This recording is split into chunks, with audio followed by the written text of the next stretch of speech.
After all that, Kevin Durant is staying with the Brooklyn Nets. How does that impact the Indiana Pacers? You'd be surprised at how many ripple effects there are that impact Indiana. We'll talk about them all today, plus what Chad Buchanan said about Tyrese Haliburton on the Locked On Pacers podcast. You are Locked On Pacers, your daily Indiana Pacers podcast, part of the Locked On Podcast Network, your team every day.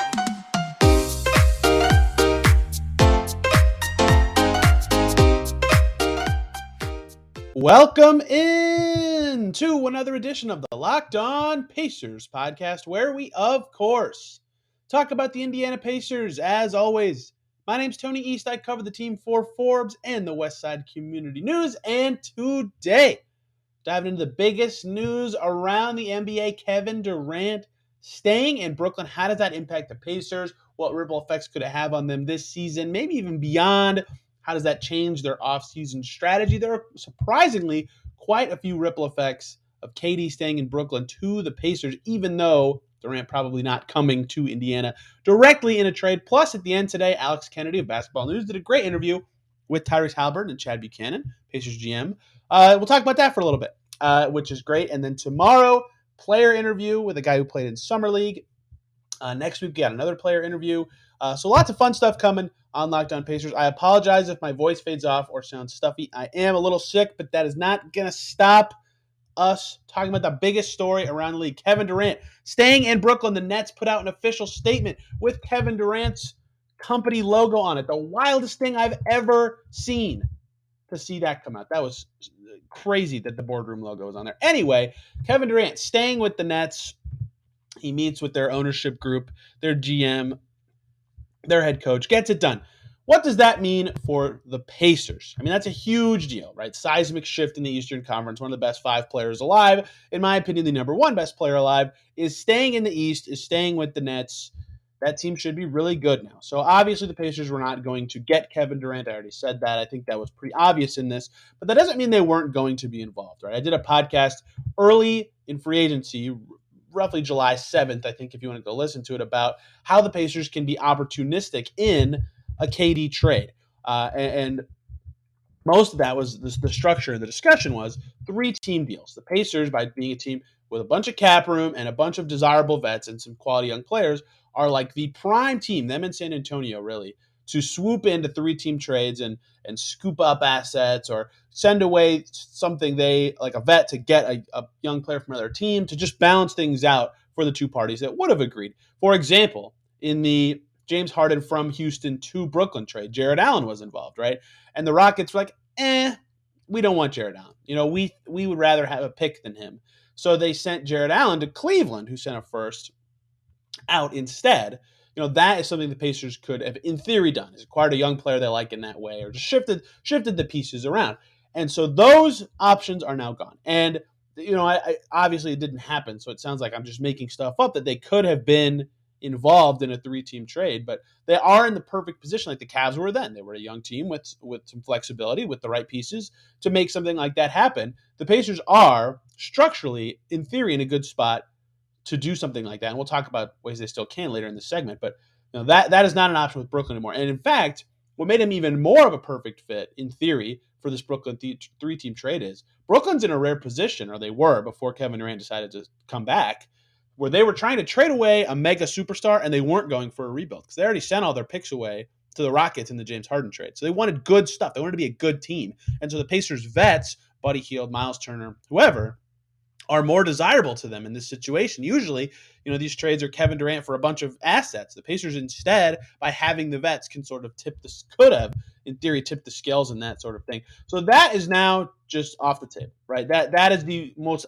obvious direct ripple effect, is the Kevin Durant trade cannot involve the Pacers this offseason because there is extremely less likely now, I would say, to be a Kevin Durant trade this offseason now that this situation has ended the way it has. I don't think the saga is over. You know, if you recall with James Harden, there was some hoopla that he might be traded before the season with the Rockets 2 seasons ago. Started the season with them, got traded like 12 games into the year, right? Victor Oladipo was involved. The Pacers fans remember that trade very well.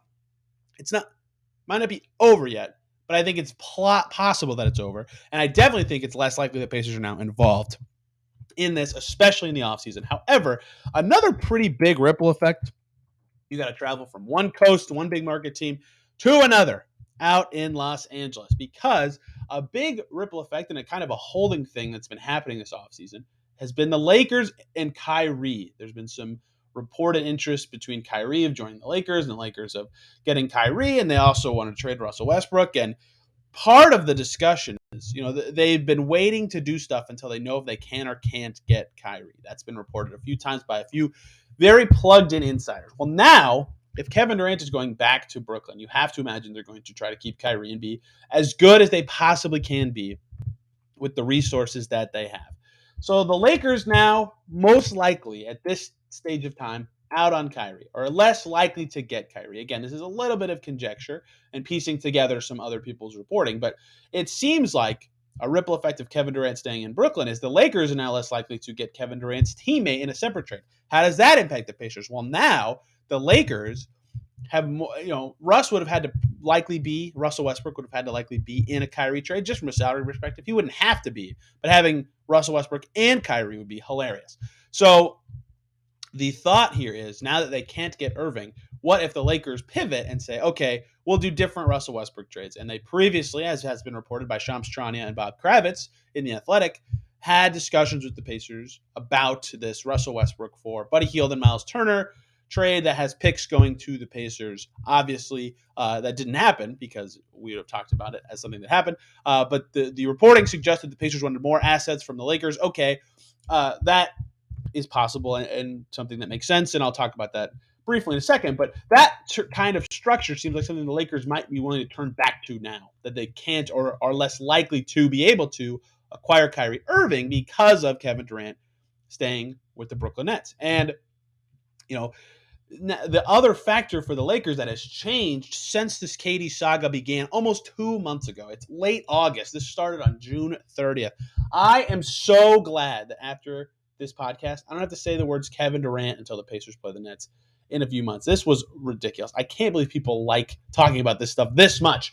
But I got to tie it to the Pacers because I do think the ripple effects are pretty strong. Anyway, the other part of the Lakers aspect here is when this happened 2 months ago, LeBron James was on a shorter contract. He has since signed an extension about a week ago with the Lakers, right? So their future is now a little more clear. They know they have LeBron for more seasons. I believe now 3 seasons they have him for sure. Then he has a player option, maybe 2. I can't remember. Either way, that makes you have a little more urgency to be good right now, right? You have LeBron. You have LeBron. Try to build the best team around him. There's less risk of him leaving for the Cavs, which was something that was talked about, right? It makes sense for the Lakers to be more aggressive trading Russ now that to the Pacers. Now that Kyrie is no longer or less likely to be an option. I keep saying no longer so definitively. Now that Kyrie is less likely to be an option available for them, and the added pressure of a LeBron James extension means it makes sense to me that the Lakers would turn around and reignite talks with the Pacers in a way that makes sense. And look, I get why this gets written off by Pacers fans so quickly, right? Russell Westbrook probably wouldn't even play for the Pacers this season. And the assets are so far in the future that the Pacers should be contending. Why would they want picks? And I hear you. I get it. It's kind of weird. It's just a weird trade. But the Pacers are so far from the salary floor that they have to spend the money on something. Like, regardless of if they get to the salary floor with rostered players or not, they will be spending that, whatever it is, 110 million on the roster, no matter what. Herb Simon will spend that amount. So why not? If you have this option to spend a bunch more money and get 2 picks in the process, do it, right? Like, if that's the best way for them to reach the salary floor is getting 2 first-round picks, maybe that's something that they're interested in. I'm just speaking from the cap perspective. There's a lot more that goes into it, and they may not like the protections, things like that, but the salary floor means it makes some sense to me. I'll probably do another segment on this, like just this trade structure, in about a week, a little over a week, and I don't want to spoil the day, but there's a reason for it. But anyway, I think that it makes a little more sense for the Lakers to do it, and the Pacers still have incentive because of the salary floor to think about doing something like this, especially if they could keep Turner out of the trade. But then they wouldn't get both first-round picks, obviously. Either way, this is a lot of me just rambling about the Lakers now. This is about Kevin Durant, and this is a second obvious trade ripple effect for the Pacers, is that the Lakers are more likely to be incentivized to now add more or think harder about turning back to this Russell Westbrook for Buddy Hield and Miles Turner trade, with picks being involved or other assets like, I don't know, Taylor Horn Tucker, Austin Reeves, whatever, just naming the names that make any sort of sense in this setting.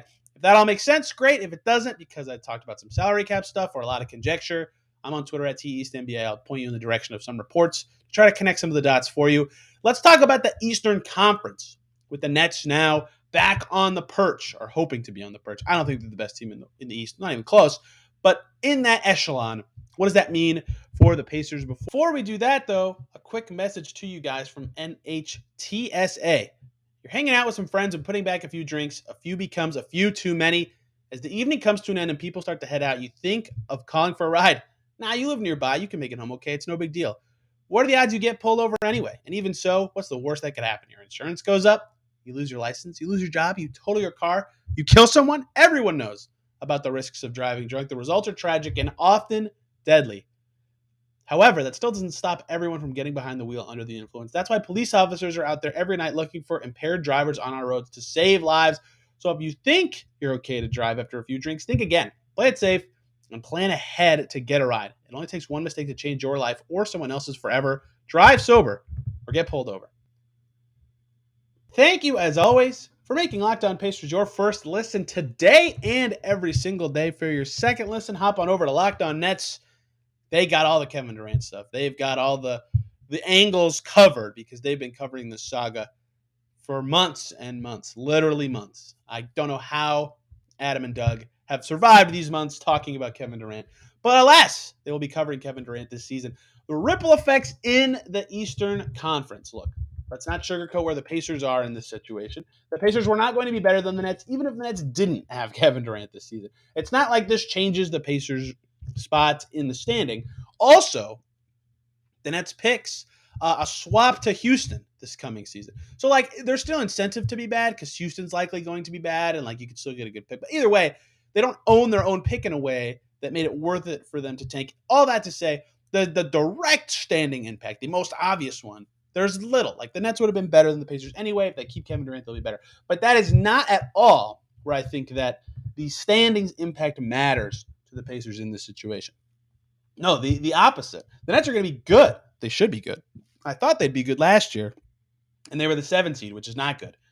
Kevin Durant is awesome, and if he plays a lot and they get Kyrie for more than 29 games, and TJ Warren clicks with them, and Ben Simmons plays in games, and there's a lot of ifs. Like, they could implode. They have a huge, enormous implosion potential. They also have a pretty high ceiling if things click. All this to say, they could be good. Why does this matter for the Pacers? Now, let's actually connect this to the Pacers. The biggest hit, I think the Pacers were probably a little unhappy Kevin Durant decided to stay, especially stay in the East, is because the Pacers have the Cavs first-round pick this coming season. Why does that matter? Remember, if you go back a few months, the Cavs did not make the playoffs this past season, and the pick they traded to the Pacers for Caris LeVert, a first-round pick that was lottery protected by not making the playoffs, the Cavs kept that pick, the 14th pick in this past draft. They picked Ochai Agbaji from Kansas, right? They got to keep that pick. The Pacers did not get it. So that the Pacers were hoping, because that pick rolled over to this season, this is the last year it can be a first-round pick. The Pacers are hoping the Cavs make the playoffs this year. If the Cavs make the playoffs, the Pacers get a second first-round pick in the 2023 draft. That sounds great. They were rolling when they were healthy last year. Awesome. They're going to be better. All their young guys get better. But all these East teams get better, right? The top of the East looks crazy. I mean, maybe they can catch the Bulls, but like all the top 5 from last year looks good. And now the Nets look good too. So the Cavs might still be a play-in team because it'll be harder for them to catch the Brooklyn Nets now. And so Kevin Durant staying in Brooklyn, keeping Brooklyn ahead of Cleveland in the standings. Whereas if they had traded him away, I definitely want to pick Cleveland to be better than Brooklyn this season. That is a pretty big direct hit on the Pacers. They're now hoping for really good health for the Cavs or the Bulls to stumble, for example, or one of these top 4 East teams to stumble in a way that allows the Cavs to catch up. Because, like, this is a little bit of a stretch, but the Cavs won 44 games last year. They've got a lot of young guys who will get better and help them reach the postseason. They were like almost a 50-win team when healthy, but they weren't. If they get that health, great, they might get there. But the Heat are about the same team as last year. The Celtics got Brogdon, they're better. The Bucks are going to be about the same team. The Sixers got better. The Raptors got better. The Nets are probably better, honestly. Like, that's 6 really good teams. I haven't even said the Bulls yet. The Hawks got a lot better, right? The Cavs still have an uphill battle, and they could have slotted into the top 8 at least somewhat easily, even with the talent they have, had this not happened. But now it's going to be tough still. The East is really tight, 1 through 9. That's not even to say the Knicks, who got Jalen Brunson and could get Donovan Mitchell. Like, it's crazy. The East is nuts right now. So That's the biggest direct hit on the Pacers is maybe the Cavs won't make the playoffs again. That would really stink. That would make that LeVert trade look a lot worse. The asset return would be 2 second-rounders, which is obviously not what you want. Although there is value to not having Caris LeVert on the Pacers right now, and depending on how they use their cap space this summer, that trade could be graded differently because they did acquire a lot of space in that deal. Had they got Nathan, for example, that trade looks great. Either way, we push on. Now, the other Pacers first-round pick has the opposite ripple effect from this. The Celtics pick they got in the Malcolm Brogdon trade, along with Nesmith and Daniel Tice and a bunch of dudes who they waived and stretched. That pick now has potential to go the opposite way, right? And there's a pretty big gap, right? Last year, the Celtics won 51 games. The Nets won 44. 7 games is a lot. And maybe the Nets are 7 games better than last year if things break better for them or Kyrie's able to play every game or Simmons is good. Whatever. I'll buy that. They were really good 2 years ago. The Celtics also got better, right? So I don't think the Nets can catch the Celtics, but it's more likely now than if they had traded away Kevin Durant, obviously. So the Pacers maybe get a little lucky there that the Celtics could get one slot better now that the Nets could actually be good. And I still think the Celtics are one of the best teams in the East and should finish ahead of Brooklyn.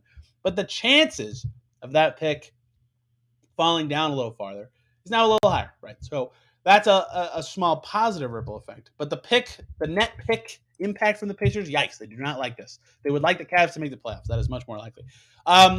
Another ripple effect in the East in general is I just talked about this. Like, it's going to be nuts, right? And last year, 10 teams finished with 43 or more wins. That's crazy. In the West, that was not close to the case, right? Only 8 over 500 teams in the West. All this to say, it's going to be really competitive in the East and in the West, where the Lakers would like to get better, who are under 500, and the Pelicans and the Kings and the Blazers, right? The whole league is going for it, it feels like. And the Nets now trying to go for it as well, who have some interesting pieces and assets that they got, for example, in the James Harden trade when they traded him away, in the summer in general, right? It's just another good team to add to that competitive mix. Now, what does that mean for the Pacers? Well, with such a competitive league and so many teams trying to make the playoffs, as long as it's close and competitive like that around February 1st, more teams are buyers. So if you're the Pacers, that's good. You have vets that are attractive to other teams, in theory.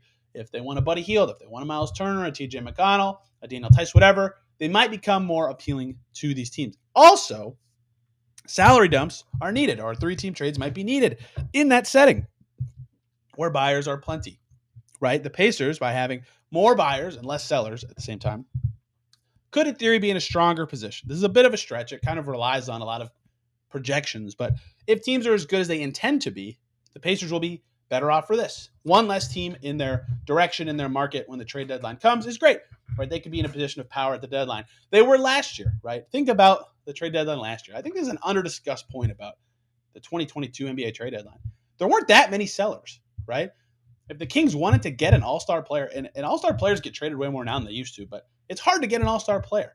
And so Sabonis, even though he's a fringe all-star player, he still is a 2-time all-star. To get an all-star player, they had to give up a lot because there weren't a lot available because the trade market last year was pretty stale in that way.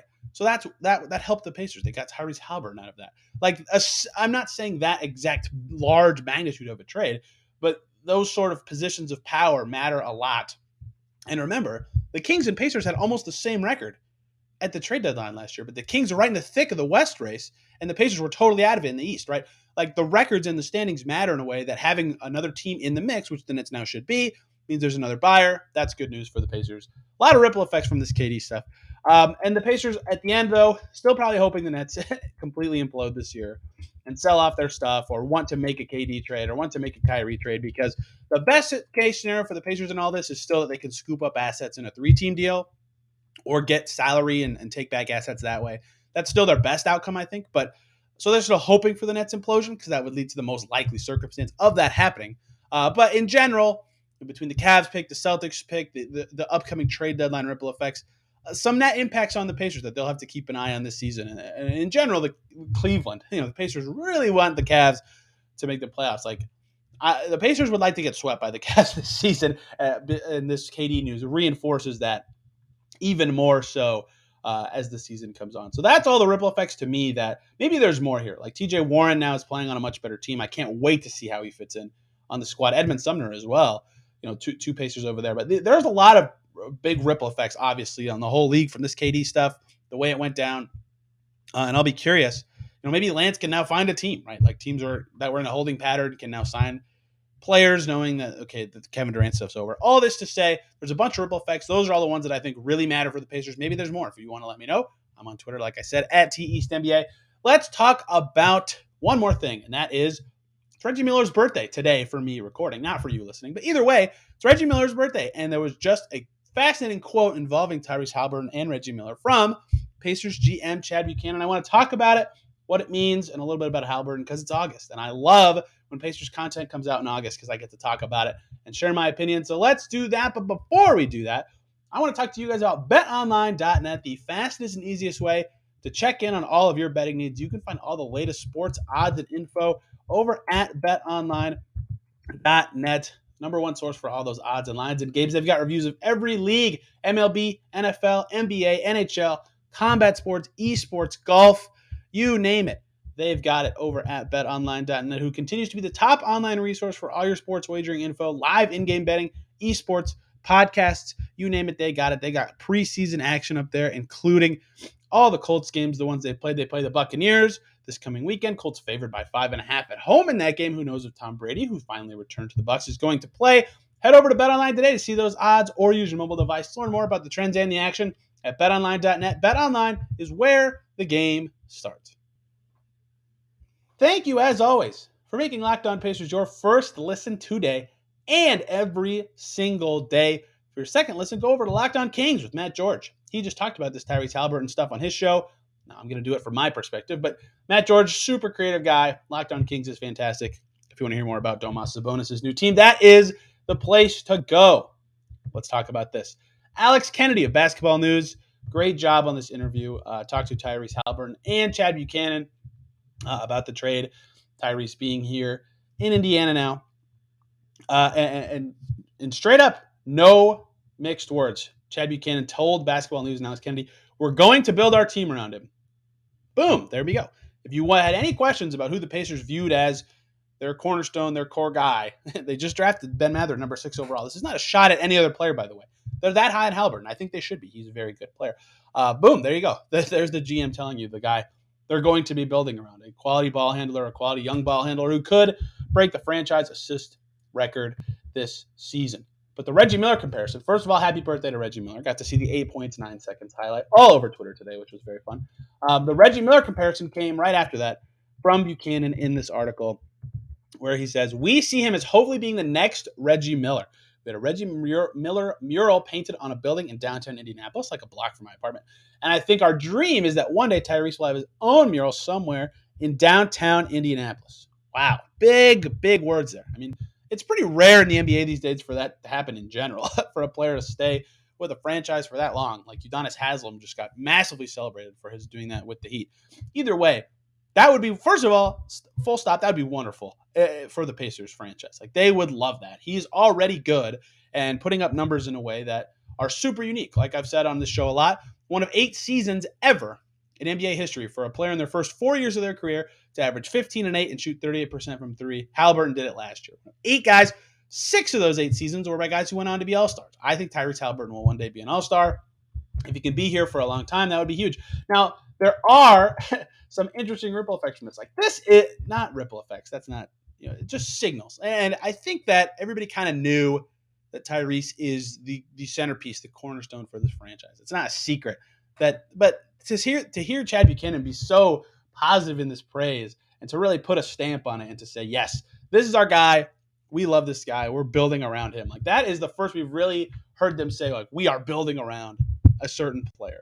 And not using that exact words, but you don't say a guy could have a mural in your city if he's like your secondary piece in a build or anything like that. So I thought that was really interesting from Chad Buchanan, not because it's surprising or anything, but just because we finally hear that kind of thing from him. Like Kevin Pritchard was so outpouring of praise for Tyrese around the trade deadline. Rick Carlisle was all year last year. Like, we knew in general that the Pacers felt very highly about him as a player and a person, and Tyrese has had nothing but great things to say about the city and the franchise. But this is another step to me, especially now that it's really they're in the rebuild. Like, Brogdon's traded away, they've made the number 6 pick.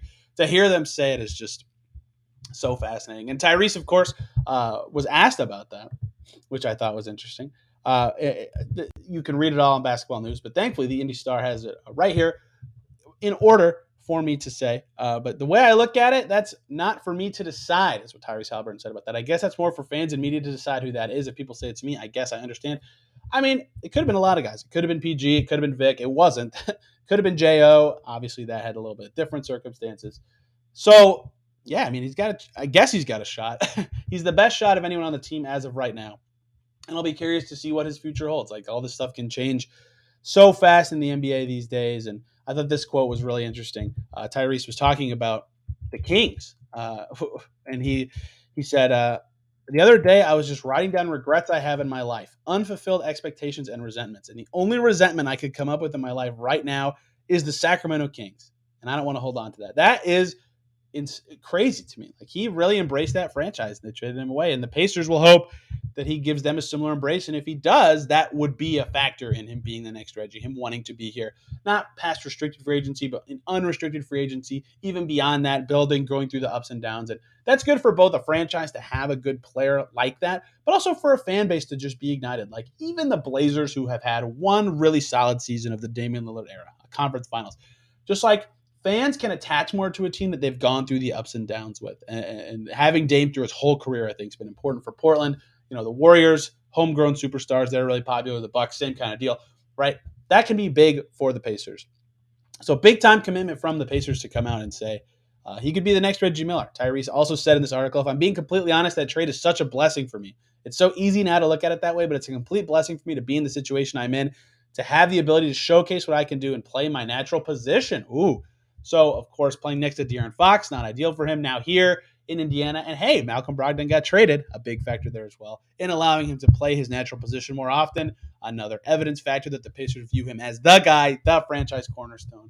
But now we've heard it from the GM on the record.